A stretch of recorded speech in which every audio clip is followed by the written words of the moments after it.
Assalamualaikum warahmatullahi wabarakatuh. Baik teman-teman, bertemu lagi di channel Dosen Berhijrah. Untuk video kali ini kita akan membahas masih tentang tes karakteristik pribadi atau yang biasa disingkat dengan TKP. Nah, pada video yang lalu kita sudah membahas sebenarnya beberapa bentuk tes karakteristik pribadi.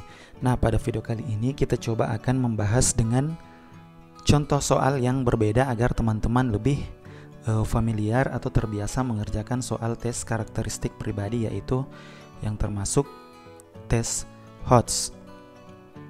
Nah, sebelumnya teman-teman kita review dulu tentang TKP HOTS adalah suatu soal yang berbentuk ciri-cirinya. Yang pertama, uraiannya agak panjang, kemudian yang kedua membutuhkan waktu yang lebih karena soal HOTS ini akan membutuhkan analisis. Kemudian selanjutnya yang ketiga, salah satu contoh soalnya adalah pada bagian soal itu ditampilkan bagian soal yang sebenarnya kurang dibutuhkan untuk diambil informasinya dari soal tersebut, atau dengan kata lain soal HOTS itu menampilkan beberapa pengecoh yang sebenarnya tidak kita butuhkan informasinya. Ya, jadi sesuai dengan keinginan pembuat soal. Jadi teman-teman dalam menjawab soal HOTS itu tidak harus 100% menunjukkan pribadi kita. Ya, jadi kita harus menempatkan diri juga, bisa berasumsi ataupun melihat gambaran kira-kira keinginan pembuat soal itu seperti apa. Nah, pembuat soal ini tentu dalam hal ini adalah pemerintah, bagaimana dia bisa menempatkan kita atau mengukur kinerja indikator kita sesuai dengan topik yang sudah ditentukan. Nah, adapun untuk poin pilihannya, saya kira hampir semua teman-teman sudah paham bahwa soal yang tertinggi itu poinnya 5, kemudian tidak ada poin 0. Artinya dalam semua bentuk soal pada tes TKD CPNS itu tidak ada nilai 0, termasuk pada soal TKP. Jadi kira-kira kasarnya istilahnya seperti ini, itu adalah haram membiarkan satu nomor itu tidak terjawab. Jadi teman-teman harus menjawab saja karena tidak ada nilai minus. Ya, untuk TKP tidak ada nilai 0. Benar dan sesuai tema atau indikator itu akan mendapatkan poin 5. Benar mendapatkan poin 4, netral poin 3, kurang benar atau salah poin 2, dan salah serta tidak sesuai dengan indikator itu mendapatkan poin yang paling kecil, yaitu poinnya 1. Ya. Oke, baik. Nah, selanjutnya kita lihat dulu untuk indikator atau topik pada tes karakteristik pribadi pada tes SKD pada tahun lalu, yaitu pada tahun 2019, yaitu ada 5 indikatornya atau 5 topik. Yang pertama pelayanan publik, kemudian jejaring kerja, selanjutnya sosial budaya, teknologi, dan profesionalisme. Maaf, di sini ada typo sedikit. Nah, selanjutnya untuk kita lihat perbandingan pada tes karakteristik pribadi pada tahun sebelumnya, yaitu pada tahun 2018 itu teman-teman bisa melihat bahwa ternyata ada beberapa tema yang lebih banyak, ya, diantaranya integritas diri, semangat berprestasi, kreativitas dan inovasi, orientasi pada pelayanan, orientasi kepada orang lain, kemampuan beradaptasi, kemampuan mengendalikan diri, kemampuan bekerja mandiri dan tuntas, kemauan dan kemampuan belajar berkelanjutan, kemampuan bekerja sama dalam kelompok, kemampuan menggerakkan dan mengkoordinir orang lain. Ya, jadi kalau teman-teman lihat ini, maka bisa teman-teman melihat bahwa ternyata untuk topik di tahun 2018 itu sebenarnya lebih banyak dan lebih spesifik. Nah, kalau di tahun 2019 sebenarnya topiknya hanya 5, namun kurang lebih ini merupakan tema umum yang bisa saja mencakup dari beberapa tema dari tahun-tahun sebelumnya. Ya, teman-teman. Baik, langsung saja kita masuk ke contoh soal yang pertama. Nah, teman-teman silahkan membaca dulu soalnya, lalu pikirkan kira-kira apa jawabannya ya, untuk sama-sama latihan. Nah, ketika libur kantor, Anda berkunjung ke sebuah tempat wisata. Karena hari libur, tentu saja pengunjung sangat ramai. Pada saat pembelian tiket masuk objek wisata itu, antrian sangat panjang. Nah, saat antri, kemudian Anda melihat seorang ibu hamil sedang mengantri sekitar belasan antrian di belakang Anda. Ibu hamil tersebut kelihatan sangat lelah, ditambah lagi cuaca pada saat itu sangat panas. Maka, sikap Anda adalah A. Meminta ibu hamil tersebut untuk berpindah ke antrian di depan Anda. B. Meminta ibu hamil tersebut untuk mengambil antrian Anda. C. Bertukar posisi antrian dengan ibu hamil tersebut. D. Antri seperti biasa karena kondisi antrian sangat panjang. Atau E. Menyuruh ibu tersebut untuk antri di dekat Anda. Nah, teman-teman silahkan lihat dulu opsinya, kira-kira yang mana?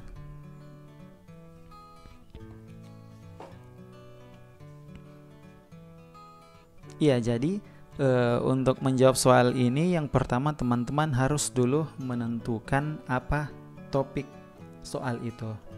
Nah, kalau kita lihat bentuk soal ini, topiknya adalah yaitu topik orientasi pada orang lain, ya. Jadi orientasi pada orang lain. Nah, adapun untuk indikator dalam topik orientasi pada orang lain itu yang paling sederhana diantaranya adalah yang pertama, teman-teman tidak boleh menunjukkan sikap acuh tak acuh. Jadi harus peka, tidak boleh super cuek. Kemudian yang kedua adalah dari sikap yang teman-teman ambil itu tidak boleh menimbulkan konflik. Nah, contohnya seperti ini. Misalnya teman-teman membantu ibu hamil tersebut namun tetap menimbulkan konflik dengan pengunjung lain, maka itu bukan opsi yang paling benar atau opsi yang paling tinggi poinnya. Nah, kira-kira yang mana? Meminta ibu hamil tersebut untuk berpindah antrian di depan Anda, ini tentu bukan ya. Ini tentu bukan karena ini akan menimbulkan konflik. Ya, walaupun mungkin kita berniat baik, namun tentu prosesnya atau tujuannya tentu keliru karena akan menimbulkan konflik terhadap pengunjung yang lain.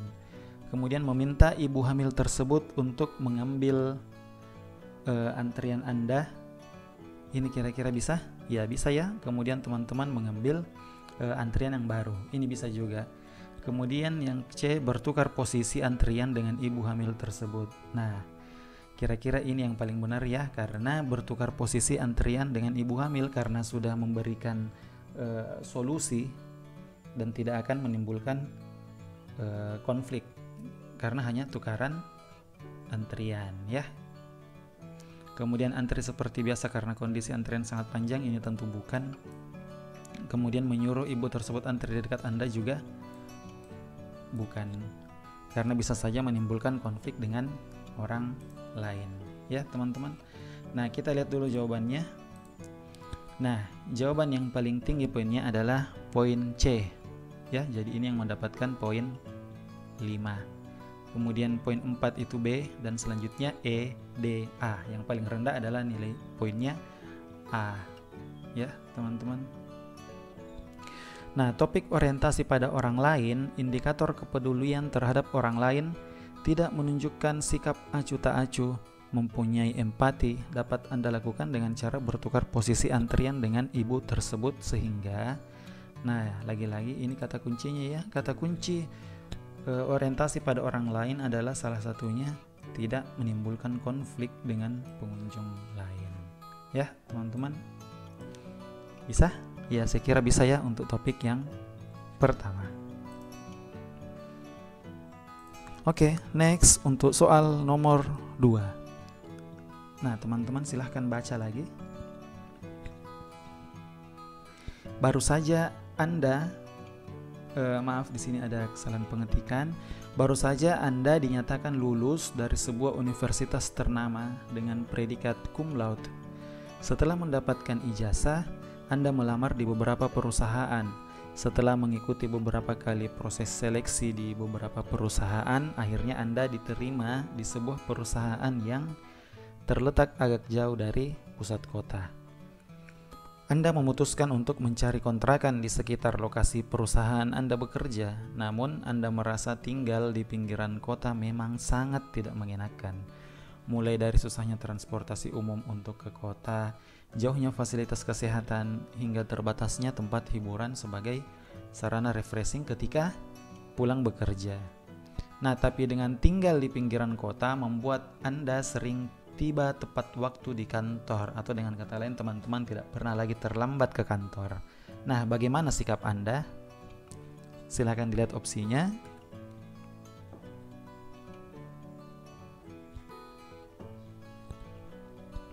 Yang A, mencoba untuk bertahan semampunya untuk tetap tinggal di pinggiran kota karena akan membuat saya lebih dekat dengan kantor. B, mencari tempat tinggal lain yang lebih nyaman meskipun sedikit jauh dari lokasi perusahaan tempat bekerja. C, mencari cara agar dapat menikmati kehidupan di daerah pinggiran kota yang lokasinya dekat dengan pekerjaan. Atau D, berusaha untuk bekerja lebih giat dengan harapan bisa mendapatkan fasilitas rumah dari kantor. Atau E, menerima hal ini sebagai resiko dari pekerjaan yang Anda ambil dan berusaha untuk tetap bisa merasa nyaman tinggal di daerah pinggiran. Yang mana kira-kira teman-teman? Nah, sebelumnya kita lagi-lagi menentukan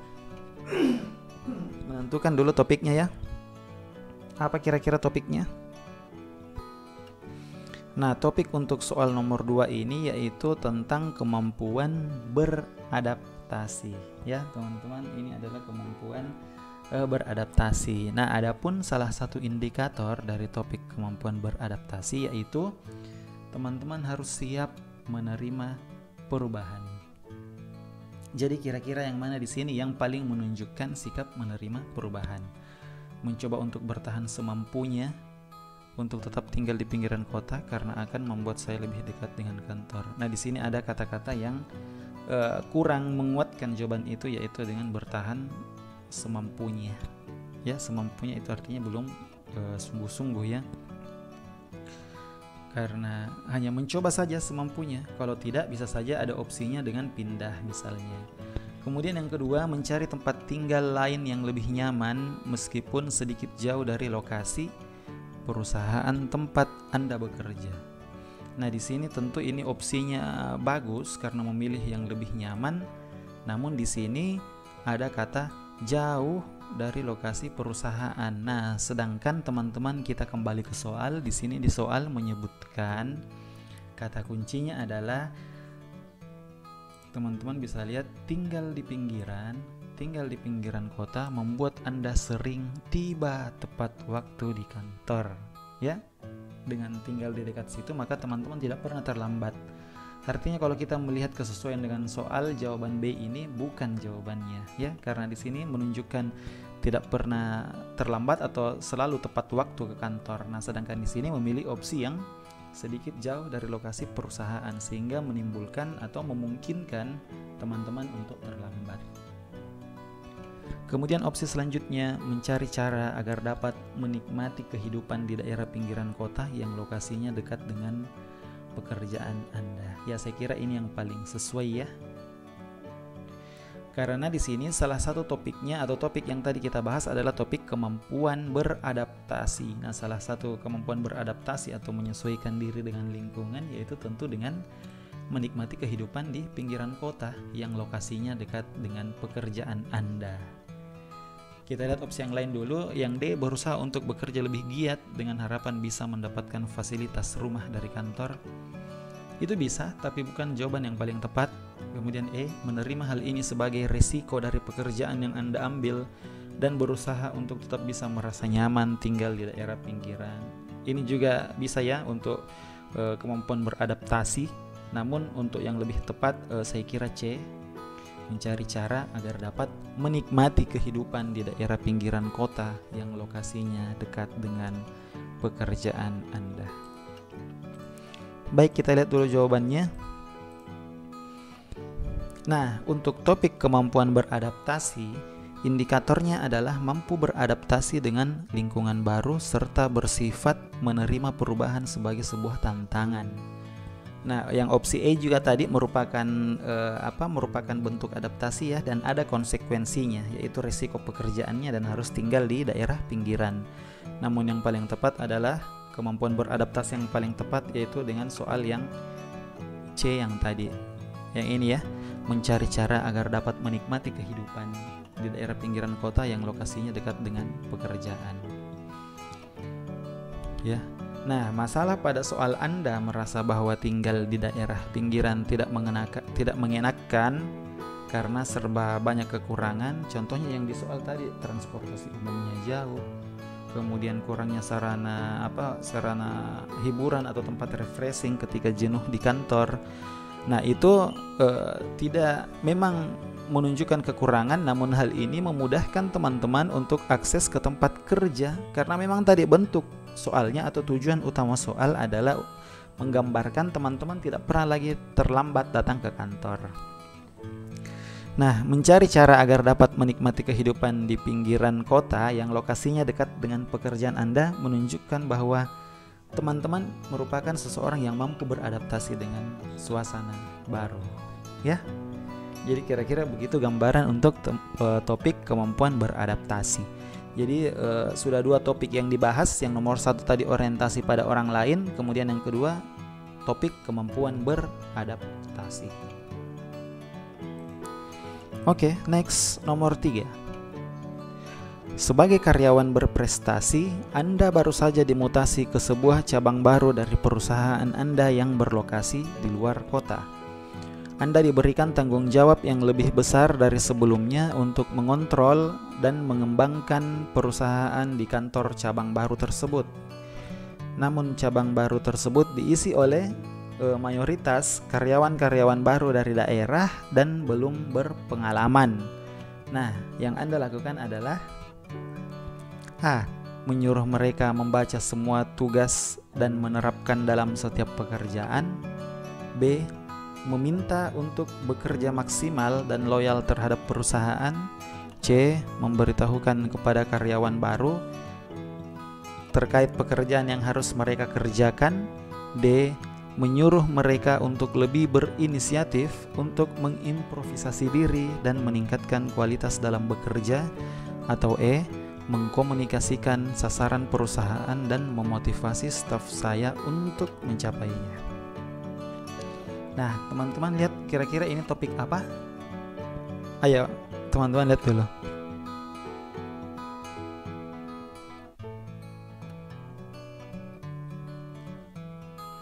Ya, jadi ini adalah topik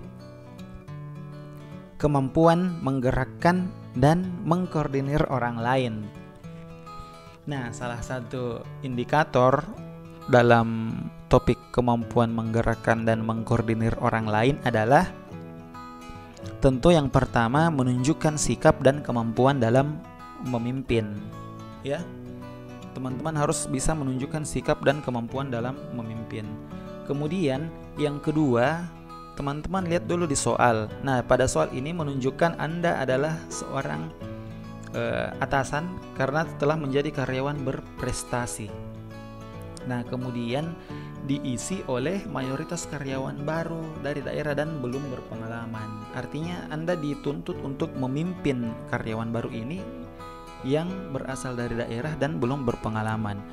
Maka indikator lain yang bisa dijadikan acuan dalam topik kemampuan menggerakkan dan mengkoordinir orang lain adalah sebagai atasan, teman-teman harus mampu mengkomunikasikan apa-apa yang harus dilakukan, yang tentunya akan bermuara pada tujuan perusahaan. Ya, kira-kira yang mana? Menyuruh mereka membaca semua tugas mereka dan menerapkan dalam setiap pekerjaan. Ini tentu bisa, tetapi bukan jawaban yang terbaik, karena ini seolah-olah hanya menyuruh mereka membaca semua tugas, namun kapasitas Anda sebagai karyawan berprestasi itu belum dimunculkan pada opsi A. Kemudian yang B, meminta untuk bekerja maksimal dan loyal terhadap perusahaan, itu bisa juga. Itu bisa. ya teman-teman, namun bukan juga opsi yang terbaik. Kemudian C, memberitahu kepada karyawan tersebut terkait pekerjaan yang harus mereka kerjakan, juga bukan. Kira-kira opsi yang menunjukkan sikap Anda bagaimana bisa menggerakkan dan mengkoordinir orang lain. Menyuruh mereka untuk berinisiatif, untuk mengimprovisasi diri dan meningkatkan kualitas dalam bekerja, ini juga bukan ya. Atau E, mengkomunikasikan sasaran perusahaan dan memotivasi staf untuk bisa mencapai tujuan. Nah, saya kira opsi yang paling tepat adalah opsi yang E, karena tadi indikatornya adalah sebagai karyawan berprestasi harus mampu, salah satu indikatornya adalah mengkomunikasikan, ya. Jadi teman-teman harus mampu mengkomunikasikan sasaran. Baik teman-teman, kita lihat dulu penjelasannya untuk soal nomor 3. Nah, iya betul, untuk nomor 3 itu opsi yang paling tinggi poinnya atau yang mendapatkan poin 5 adalah opsi E. Topik kemampuan menggerakkan dan mengkoordinir orang lain menunjukkan sikap dan kemampuan memimpin dan menjadi pemantik yang dapat mempengaruhi orang lain. Sebagai atasan kita harus mengkomunikasikan, memberitahu kepada bawahan tujuan perusahaan dan membimbing mereka, terutama jika karyawan belum berpengalaman demi mewujudkan tujuan bersama. Jadi selalu pada topik kemampuan menggerakkan dan mengkoordinir orang lain itu selalu bermuara kepada tujuan bersama, bukan hanya kepada tujuan pribadi. Oke, next. Nomor terakhir atau nomor 4. Teman-teman silahkan baca. Suatu hari Anda akan mengadakan audit ke sebuah sekolah yang lokasinya cukup jauh dan hanya bisa ditempuh dengan perjalanan darat. Di tengah perjalanan darat itu Anda mengendarai mobil di mana mobil itu mengalami kecelakaan, padahal mobil tersebut adalah mobil pinjaman. Untuk memperbaiki mobil tersebut Anda harus mengeluarkan uang yang cukup banyak. Nah, setelah mobil diservis kurang lebih 2 jam, Anda kembali melanjutkan perjalanan. Ketika akan pulang, pihak sekolah memberikan sejumlah uang. Sikap Anda adalah A, menerima uang tersebut apabila tidak diketahui oleh rekan tim yang lain. B, mengembalikan uang transport secara tegas dan halus. C, menolak karena Anda sadar bahwa itu adalah bentuk gratifikasi. D, menolak karena disuruh atasan untuk bekerja dengan jujur dan bebas KKN. Atau E, marah karena kepala sekolah telah berusaha untuk menyogok. Nah, kita lihat dulu, ini merupakan bentuk soal pada topik. Nah, tentu ini adalah topik integritas diri, ya. Ya, jadi untuk poin-poin integritas diri itu salah satu indikatornya yaitu yang pertama berpegang teguh pada prinsip. Tentu prinsip di sini yaitu prinsip teman-teman menempatkan diri, prinsip ASN itu kira-kira seperti apa apabila teman-teman sudah dinyatakan lulus sebagai ASN. Kemudian yang kedua, tidak mudah menimbulkan konflik di dalam diri antara sikap ataupun ucapan dan perbuatan. Kemudian tentu integritas diri itu juga ditunjukkan dengan komitmen Anda melakukan pekerjaan dengan jujur dan tentu harus sesuai dengan kode etik. Ya, saya kira dari indikator itu teman-teman tentu bisa menunjukkan kira-kira yang mana opsi yang paling benar. Kira-kira yang mana teman-teman? Silahkan dilihat dulu.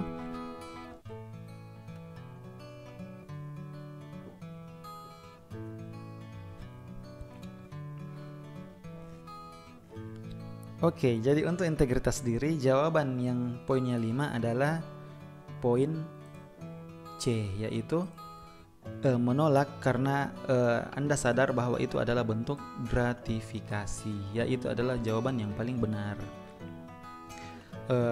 Kemudian yang paling rendah tentu nilainya yang poin A, menerima uang tersebut apabila tidak diketahui oleh rekan tim yang lain. Itu saya kira poin yang paling rendah ya teman-teman. Adapun urutannya yang poin 5 itu C, poin 4 B, mengembalikan uang transport secara tegas dan halus, itu juga bisa poinnya 4. Kemudian poin 3D, menolak karena disuruh atasan untuk bekerja dengan jujur dan bebas KKN. Ini juga bisa, benar, tetapi ada opsi yang sedikit melemahkan, yaitu menolak karena disuruh atasan. Artinya belum 100% dari integritas diri kita. Kemudian poinnya 4, marah karena kepala sekolah telah berusaha untuk menyogok. Ini benar, namun sekali lagi ini juga dilemahkan karena marah, karena sebenarnya jawaban ini bisa saja dilakukan tanpa harus menunjukkan sikap yang marah. Ya. Nah, topik integritas diri, indikatornya adalah kejujuran, berpegang teguh pada prinsip, tidak mudah terpecah antara tindakan, sikap, dan perbuatan, selalu bertindak sesuai kode etik organisasi atau perusahaan, tidak melibatkan diri dalam hal yang buruk dan mengarah kepada kecurangan, korupsi, gratifikasi di sini. Gratifikasi ya di sini. Ini. Harus berkomitmen, jujur, dan berprinsip pada sesuai kode etik. Ya, jadi sudah ada 4 topik yang kita pelajari. Untuk nomor 1, orientasi pada orang lain. Kedua, kemampuan beradaptasi. Ketiga, kemampuan menggerakkan dan mengkoordinir orang lain. Dan yang keempat, yaitu topik integritas diri. Baik teman-teman, saya kira itu saja untuk contoh soal dan pembahasan kita terkait soal HOTS TKP pada video kali ini. Saya doakan semua teman-teman yang menonton video ini diberikan kemudahan dan kelancaran dalam menggapai cita-cita, terutama dalam bagaimana teman-teman menjemput rezeki sebagai ASN. Saya kira itu saja yang bisa kita pelajari untuk video kali ini. Kita akan membahas bentuk soal lain pada video berikutnya. Jika bermanfaat, silahkan di-share. Terima kasih.